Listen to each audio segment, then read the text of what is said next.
Okay, we are live with Coach Hoiberg. I will start questions with Sam McEwen. Hey, Fred, can you hear me okay? Yeah, I got you, Sam. Super. Well, there's probably, there was enough there for 2 or 3 games. When you think about what jumped out to you the most about that one, where does your mind go first, both in a positive and in a frustrating way? Well, I think first and foremost, I thought our energy was phenomenal tonight. I thought it was where it needed to be to have a chance to win that game.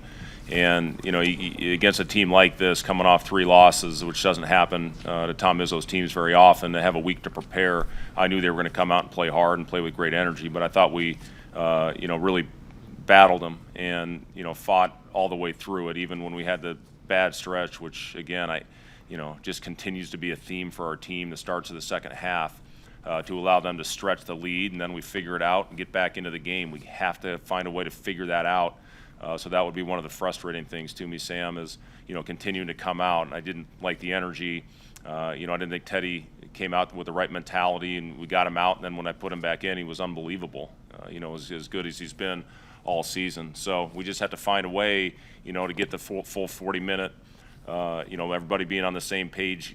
We talked about 2 things in this game, 3 things: transition, defense, which they exposed us in that area, especially during that run; offensive rebounds, which we were phenomenal in the first half, only giving them 1 offensive rebound, but we gave them 8 in the second, 2 critical ones there at the end. We just turned our head and allowed Langford to go in there and get the putback with a 5-point game.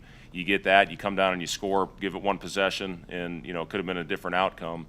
And then the turnovers. We continue to turn it over too many times. But, again, our energy was outstanding. I thought we got the ball to the right guys when they had it going, with Trey and Teddy specifically. Kobe, I thought, was really good for us off the bench. Lat, unfortunately, fouled out in the 15 minutes. But, for him to step up and knock down that out-of-bounds play we ran for him in the corner was huge for him to knock that down and hit 2 out of 3. So, just, again, got to find a way to play complete 40 minutes. But I thought we took a step in the right direction tonight. Michael Brunst. Fred, when you kind of looked at what they were doing, were they really working hard to take away Delano tonight, or what did you kind of see what Michigan State was doing there? Yeah, they did. Delano, I thought, you look at his numbers, he had 7 assists. I thought he did a good job of, finding guys. We shoot almost 50% from the field, 53 in the second half, and, almost 50 from the 3. So, I thought Delano did a good job recognizing guys that had the hot hand tonight and getting them the ball. Would like to clean up the 4 turnovers that he had, but Delano, I thought, had a solid game as far as his playmaking is concerned. So, he's going to get a lot of attention because of the type of numbers that he's putting up. But from a playmaking standpoint, I thought he was excellent. Robin Roush. Hey, Trey McGowan's looked like a guy that was kind of determined not to lose tonight, just from start to finish. What did his energy do for the rest of the team, especially with the way that he was continuing to fight in the second half when things were starting to get away? Yeah, Trey was phenomenal, pretty much start to finish. He had a couple where he got a little out of control, 1 turnover where he drove it into 3 guys, but that's how he got himself going. That's how he got the team going, with his aggressive attack tonight. We cleared out the right side of the floor for him. He went in, had the and one highlight dunk. So I love Trey's mentality, and if we can continue to get him to do that, he's shooting the ball very well, knocked down both of his 3s again tonight. I'd like him to continue to hunt that with the way that he's shooting the ball. That's the time where I think he gets himself in a little bit of trouble, when he turns that down and then maybe drives it into the crowd. But overall, Trey, I thought, played his most complete game. I thought his aggressiveness and his attack was exactly where it needed to be. Connor Happer. Were your guys forced to kind of respond to their energy with the, they were kind of chanting, they were making a lot of noise, slapping the floor, stuff like that? How do you feel like your guys responded to that, and is that different than what other teams have been showing you so far this year? I did think we responded to it. We got to find a way to cut out that little stretch that's killing us every night. And, for the last couple, it's been that first stretch in the second half. Really, tonight was the end of the first, beginning of the second. You cut that out, we win the game. And, very important. You got to start the game right, and the half, start the second half, and end the game Those got to be the most important stretches. And, right now tonight we didn't end the first half well, and we started the second half flat again. We got to fix that. I don't know what the answer is because it continues to happen. We're pulling our hair out trying to figure out why it continues to happen, because then we figure it out. We pull our energy up and we get back into the game. But climbing out of that hole requires a lot of energy. And, then at the end of the game, instead of being down 6, hopefully you're up and finding a way to close out those games.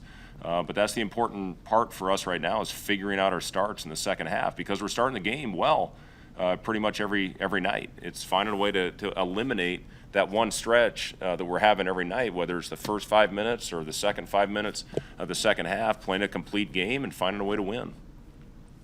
Robin Washut.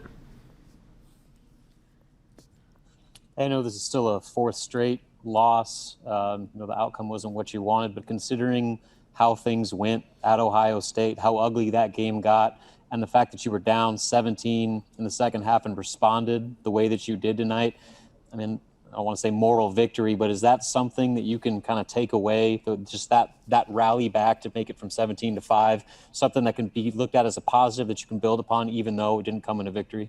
It's a step in the right direction for sure, Robin. There's no doubt about that, and that was the big thing tonight I talked to him about. Whether you win or lose, you come out and you play with tremendous energy, which I thought we did, with exception to that one little stretch. And, it's also, you got to look at this thing, big picture. We just finished playing our 4th-ranked team in a row in this league, and I thought we battled harder and were more physical. I thought Ivan was really good. I thought he was much better than he was against Ohio State, where I thought he just gave ground in there as that game wore on.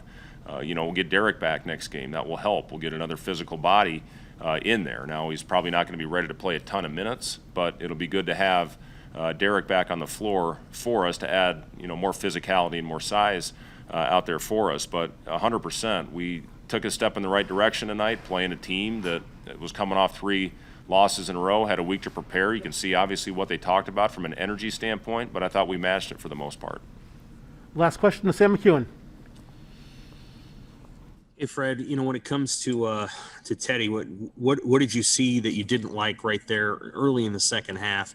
And then when he goes back in and he does a lot of good things, there still is a stretch there, I don't know, about 10 minutes in, where he's clearing the floor out and he's taking some deep shots. Is that what you want him to do in that moment because he's feeling it? How do you sort of ride that wave that he can sometimes go on? Yeah, when he gets it going, obviously he can score the ball in bunches, and he can string together 5 or 6 in a row. The one he took from about 5-6 feet behind on the left slot over there, that's the one that we got to eliminate, because other than that, I thought his attack was great. I thought he took shots at the line where he had some space, and when he's got space and he has it going like he did, we don't mind those shots. As far as early in that second half, I just didn't think the urgency was there with Teddy. I thought he tried to do a little bit too much outside of the flow of the offense, where when he was scoring, we were running a play where he would fake a handoff and then have an opportunity to attack, which he was phenomenal in. As good as he's played all year in that stretch against a great defensive team. So again, it's just the consistency overall of everybody, and then everybody does their job individually, collectively. We find a way to get the win. That'll conclude our pit session with Coach Hoiberg. We'll come back with Troy McGowan shortly. Off mic.